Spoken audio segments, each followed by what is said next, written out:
আজ সকাল হতে না হতে কিন্তু আমার গোপুসোনার জন্য দুটো গিফট কিন্তু হাজির হয়ে গেছে।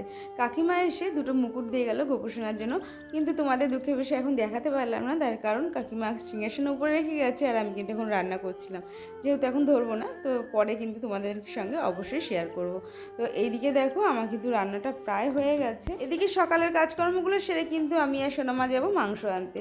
তো চলো তাড়াহুড়ো করে কিন্তু এর জন্য কাজটা সেরে নিচ্ছি। সকালবেলায় তো অনেক কিছু হয়েছে, সেটা তোমাদের সঙ্গে পরে শেয়ার করব। এখন যে তরকারিটা বানালাম এটা কিন্তু সম্পূর্ণ মায়ের জন্য। মা যেহেতু ঝাল খেতে পারে না, একদম লঙ্কা চিড়ে হালকা পাতলা ঝোল করলাম।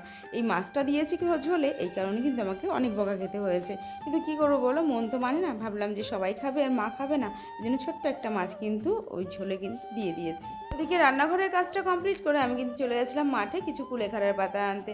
তার কারণ মার কিন্তু আবারও মাথা ঘোরাচ্ছে, সকাল থেকে বলে যাচ্ছে। আমি বললাম দাঁড়াও, এদিকটা একটু সামলে নিই, তারপরে তোমাকে রস করে দেবো। তো মাকে রসটা করে দিয়ে টুকটাক সেরে কিন্তু আমি আর মাম্মা এখন চলে যাচ্ছি।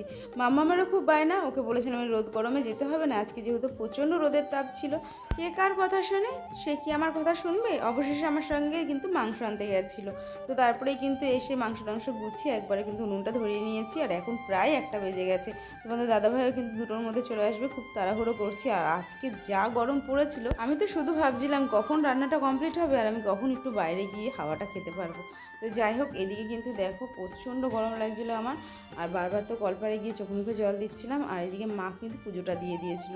তো পুরো দুপুরে পুজোটা কিন্তু অনেক বড় কাজ, যেটা মা যদি মা দিয়ে দেয় না, আমার অনেকটা হেল্প হয়। তো এদিকে প্রচুর বাসন ছিল আজকে যেহেতু বৃহস্পতিবার, তো সেগুলো মাজা ঘষা করে এই যে 4টে বাজে এখন স্নান করে উঠলাম।